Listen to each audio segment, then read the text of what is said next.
Coming up next on Headline Humboldt, we sit down with Heather Freitas from the American Foundation for Suicide Prevention to talk about the Arcata Out of Darkness Community Walk, an event scheduled for Sunday to combat suicide and raise awareness. Also, a new candidate has thrown their hat in the race for 1st District Supervisor. Gordon Clatworthy announces his candidacy and makes his case. Coming up now on Headline Humboldt.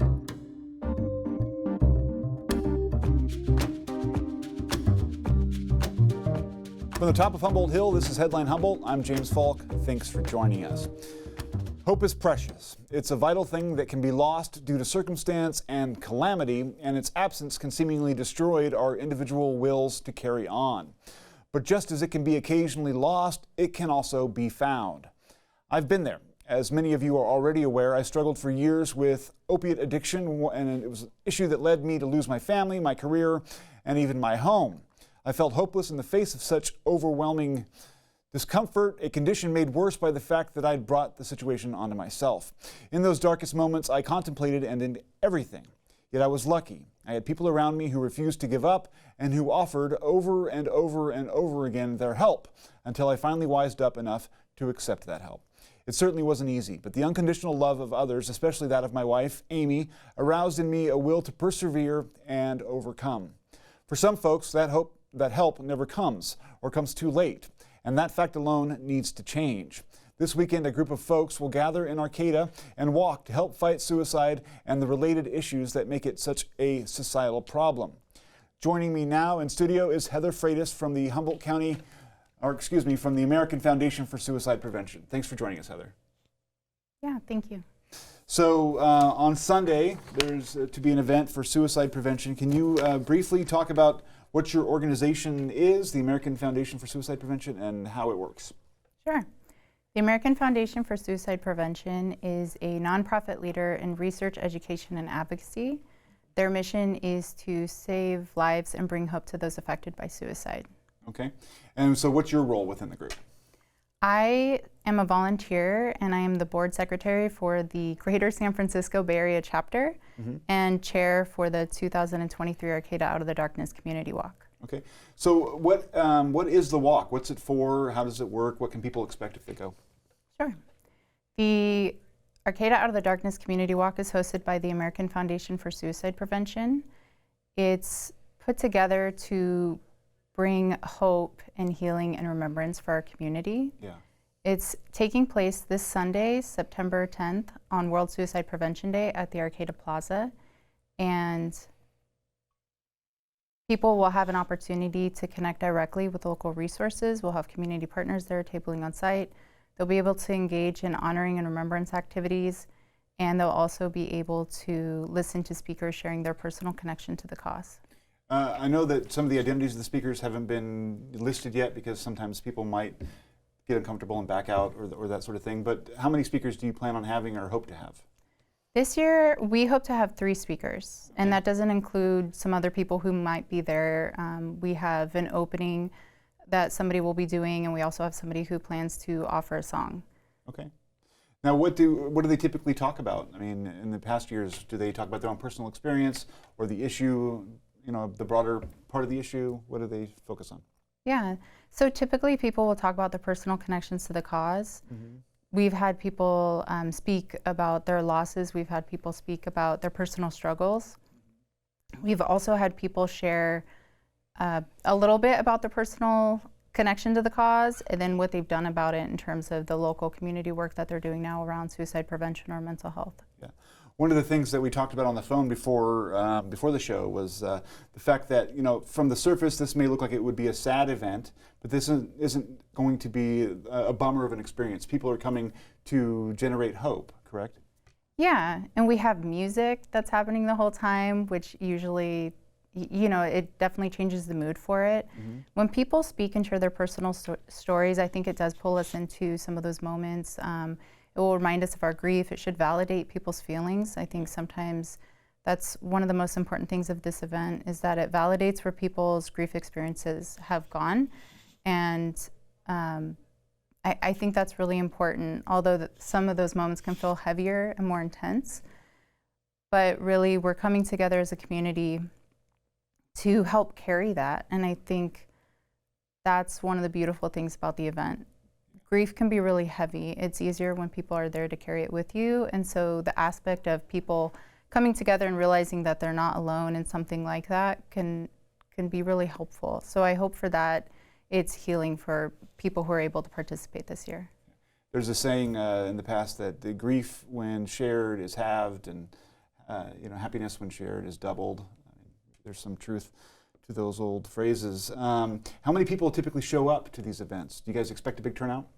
I hope so. So there's the post and the pre-pandemic.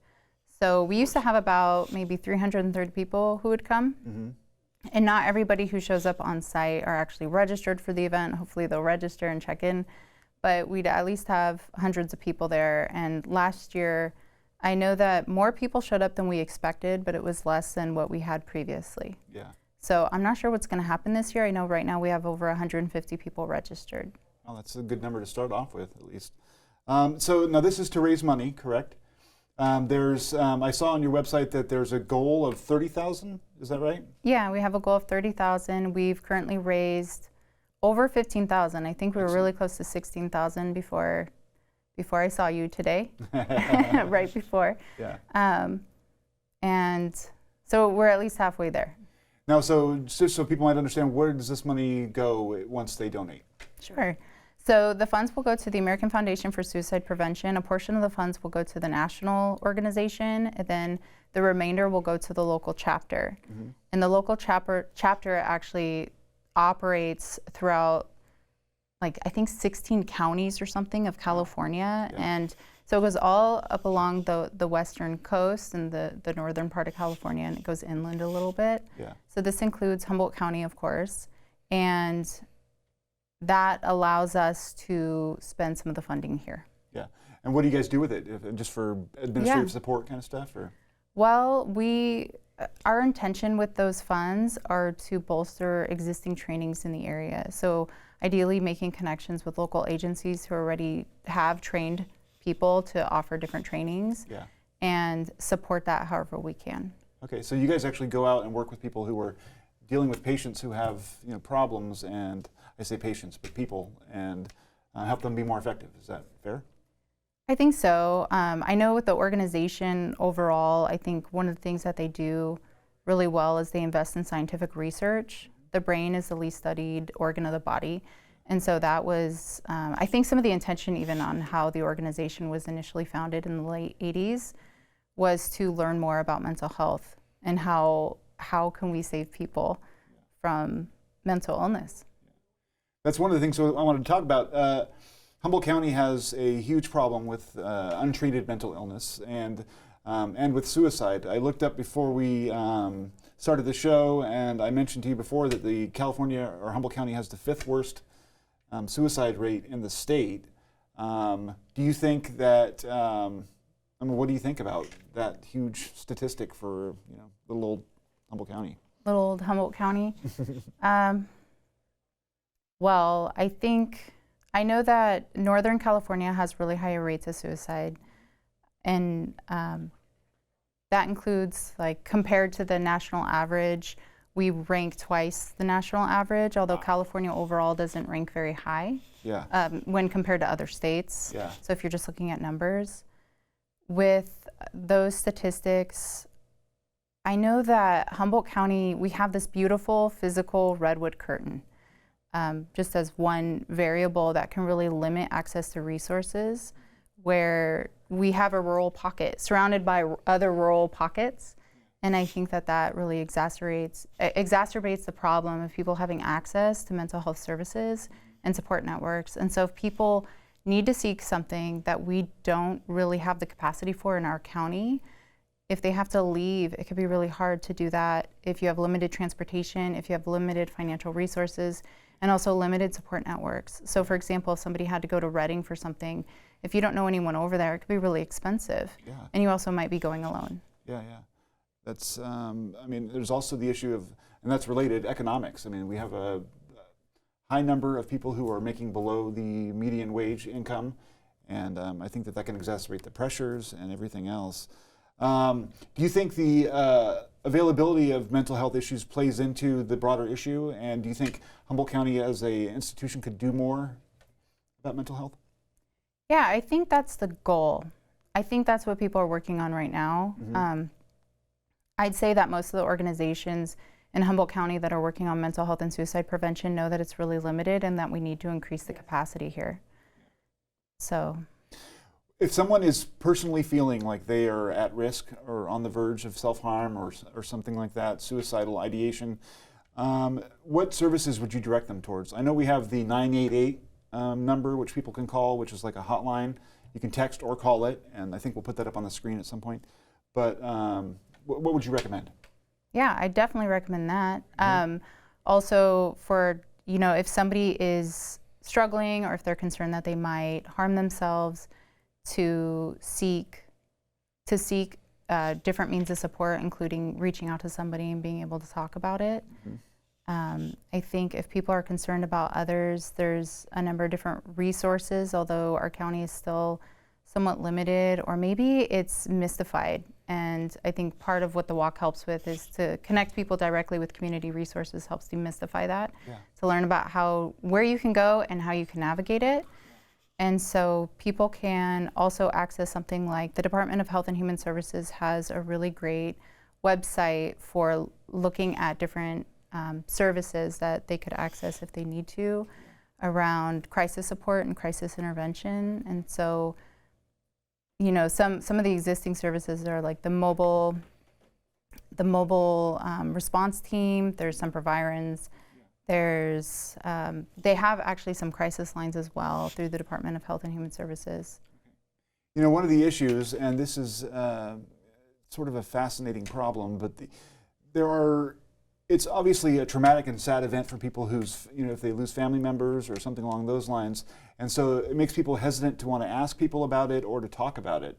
But it's through talking about it and raising awareness, like you guys are doing this weekend, that this problem gets addressed. What would you say to people who have had this experience in the past and have been reluctant to talk about it?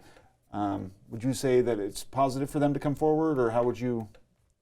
Yes. Yeah, I know AFSP, which is our acronym for the American Foundation for Suicide Prevention, they have a presentation called Talk Saves Lives, which we've hosted here in the past, and actually I'm hoping that we'll host some more in the next year. But that alone, just the title of that, but really it's okay to ask people and to be direct and maybe to pursue a private conversation with them, to ask them if they're having thoughts of suicide, to see how they're doing, if they're struggling with things. And if you are concerned, especially after that conversation, to stay with them and to help them seek support and in different services. Yeah. That's another question, or related question, is that sometimes if you see someone who you think is in crisis, but they tell you they're okay, do you just take that, take their answer at face value, or is there ever a point where you should, push it or try to assert, I think there's definitely times when people should intervene. I know some of the things that also come up are around knowing the signs.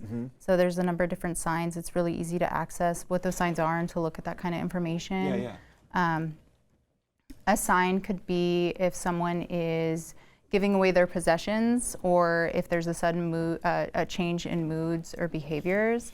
There's also the risk factors. And so if somebody is being bullied, if they have maybe if they lost their job or had other significant changes happen, to kind of keep an eye out for those things. And I think something else that's really important, although it's a little different, is really learning protective factors. I think that's part of where the prevention happens. And so, what do you mean by that? Yeah, so protective factors are things like building connections with people and with community, which is one of the things that I think the walk helps do. Another protective factor would be increasing access to healthcare. So there's a number of different types of protective factors, and that includes creating toolkits for coping with your feelings and different experiences that you might have. And I think protective factors are something that's really critical for suicide prevention. Do you think that, or what would you advise parents to say to their teenage kids about this issue, even if they're not seeing signs yet? Should we approach our teenagers and be open about it, or should we be afraid of putting the idea in their heads? We should definitely have conversations about it. Yeah. Yeah, so there are different trainings that happen locally, and I know that there's a number of things happening this month because it's World Suicide Prevention Month. Yeah. And there are trainings like mental health first aid training, there's mental health first aid training for youth. And if people participate in those trainings, they'll learn that there's a number of different mental health challenges that happen with people at young ages and at different times throughout your life when people might experience the onset of something. So for example, I believe depression usually, if somebody is going to be living with depression, because some people experience it and other people live with it, it could be as early as 9 years old.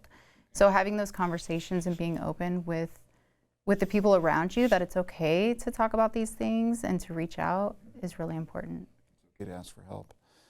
Can you talk a little bit about your own personal experience? What got you into the organization and what drives you? Sure. So in 2011, I lost my dad by suicide. He wasn't my first suicide loss. He was my 5th suicide loss. And so one of my brothers told me about the American Foundation for Suicide Prevention, and we went to, as a family, to a Survivor Day event, which we host every year in November. So we will have one this November. I'm just not sure of the location, but it'll be in Arcata, possibly. And so we went to that event. I learned about another event, and I was fundraising for my participation in a different event for the organization when I was approached by a person from our community who asked me about services in Humboldt that they could have access to. And I really didn't know. I knew of a support group for loss survivors, but the person said, no, I mean for people like me. I struggle with suicidal ideation. I've made suicide attempts, and I haven't been able to find services for me. And so I felt motivated, and I felt a responsibility to respond to what she was sharing with me to see if I could find something, if I could learn something. And so I reached out to the organization to see about volunteering, and I became a field advocate. Yeah. And how many years ago was that? That was in 2012, I became a field advocate. So over 10 years you've been doing this. Yeah, that sounds like a long time now. Well, it's a good long time. I mean, one of the photos you gave us was you in Washington, D.C. Yeah. Can you talk a little bit about that experience, what that was about, and how it felt to be part of a national movement like that? Yes. The American Foundation for Suicide Prevention has something called the Field Advocacy Program. It's really easy to become a part of. It really doesn't demand a lot of time. And it's a really cool opportunity to connect with basically people who work in legislation, which isn't always that fun, and things can be real slow moving. But for that specifically, I got to go to DC as a field ambassador, and we coordinated meetings with congressional offices and Senate offices to talk about priorities that the organization had identified for either strengthening funding or having different legislation passed. And so it changes every year. I've gone a few times. Yeah. And sometimes some things carry over because legislation can be really slow. Yeah, yeah. The 988 number was something we advocated for in DC. Okay. Also. So, yeah. You've got your hands all over that, it sounds like, in terms of you help push it through? Yeah, I've tried to go to offices and meet with health legislative aides or Congress people and have those conversations. Usually we'll share our personal connections to the cause. It really helps to have constituents from their districts there. Sure. And you learn so much about how that stuff works. And so when people really want to change things, it's definitely a different experience. Yeah. From your experience and from those of the people you've spoken with, can you talk a little bit about the challenges faced by family members in the wake of something like this? I mean, a lot of us have had thoughts, like I mentioned at the beginning of the show, but part of what kept me from doing it was the realization that there would be a huge burden created for my wife and my kids and that sort of thing. What would you say to people who might be considering it about how it impacts family members? Well, I think that people should stay here because people want them here. People will miss you. They love you. With some of the things that happen, I think it's really different based on how the families are too. I felt really fortunate. I'm really close with my family, so when it came to having a support from my family, I had it. Yeah. Not everybody has that. Sometimes when people experience suicide loss, they still can't talk about it. I think it's still highly stigmatized, even though I'm around conversations where it happens more, where we talk about it.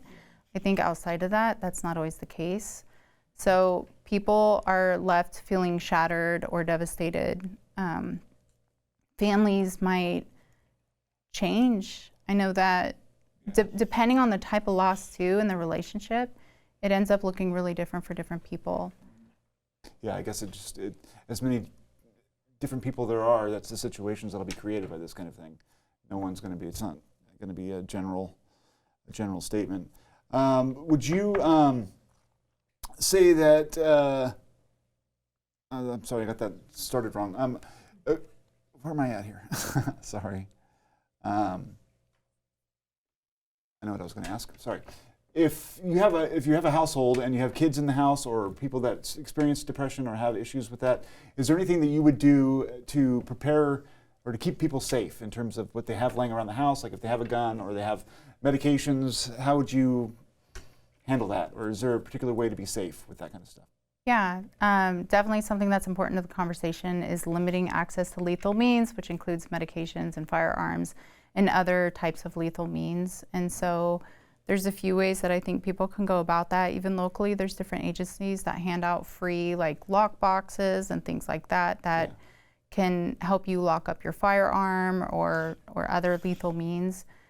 Really, time saves lives too. Yeah. So if people have limited access or if it's delayed access to something, it can save their life. It can de-escalate them out of crisis if that's where they're at. And it's also something that is just safe to do when it comes to safety around having those kind of things in your home. Common sense, sort of, yeah. Yeah.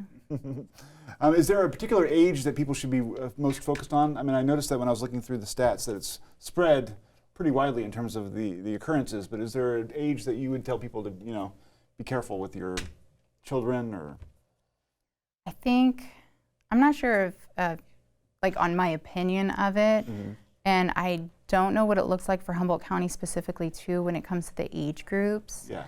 Because the statistics on, I would always just, I think I would just pay attention to everybody because it happens everywhere already. Yeah. It happens in very different age groups. I've met a lot of people who've lost all kinds of people and all the other demographics as well. Okay.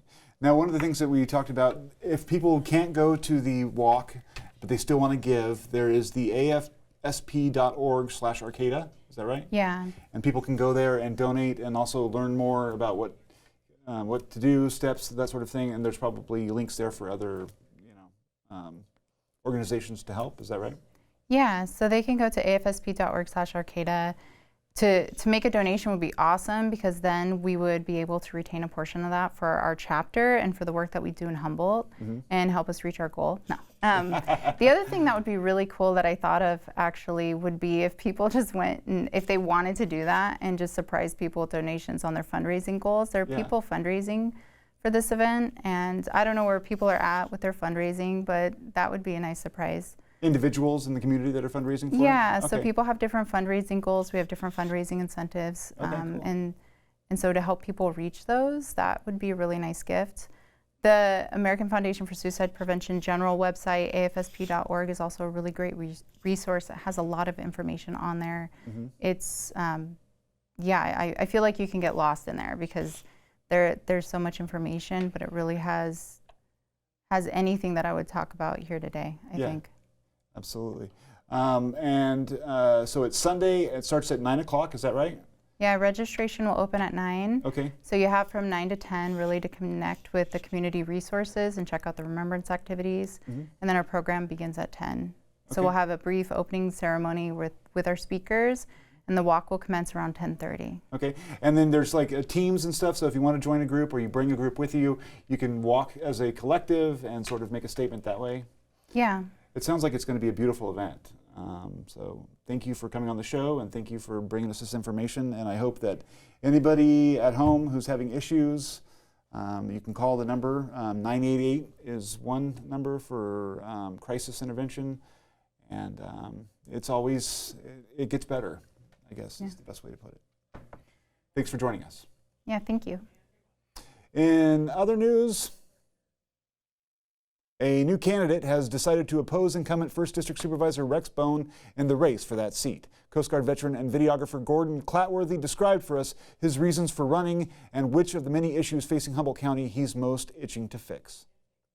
The solutions to Humboldt County problems need to come from Humboldt County, from the people that live here. We can't rely on outside companies that don't have the best interests for the people here.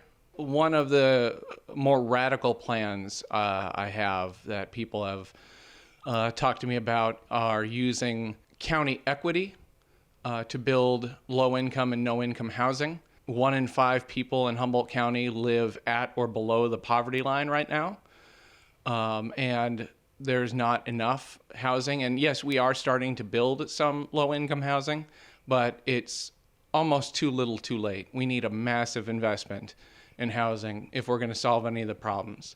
And getting people off the streets, cleaning up the streets, that's going to bring businesses back. Low-income housing will give more people more of their paycheck to spend, which will help boost the economy. Right now, Humboldt County has over 140 trusts that are horrendously mismanaged. We don't know where funds are going. Money is disappearing. So we need to get that under control. And as soon as we do that, we can actually start solving the problems that Humboldt County has. Clatworthy will join us next week for the interview, so remember to join us on Friday of next week. A new partnership between Cal Poly Humboldt and CAL FIRE is looking to train additional firefighters while also expanding local job opportunities for area workers. The plan would also seek to improve forest health and land management practices in California and across the West. A memorandum of understanding between CAL FIRE's Humboldt Del Norte unit and the university spells out ways in which the two agencies can benefit employees, students, the community, and the state. Kurt McCrae, CAL FIRE unit chief for Humboldt, Del Norte, and Western Trinity counties, said he's excited to learn from Cal Poly students and faculty ways to improve effectiveness and efficiency. Aaron Kelly, chair of the Humboldt Department of Forestry, Fire, and Rangeland Management, said the goal is to leverage the resources that are available for Cal Poly Humboldt and at CAL FIRE to be able to better meet challenges facing California's forests. Cal Poly Humboldt is launching a new applied fire science and management program this fall, the largest in the state and one of the largest in the nation, and it will be one of only 2 four-year bachelor degree fire programs. That's it for tonight. Thank you guys for joining us. I want to reiterate how serious our conversation was tonight, so please, if you have an issue, dial 988. Stay tuned, stay informed.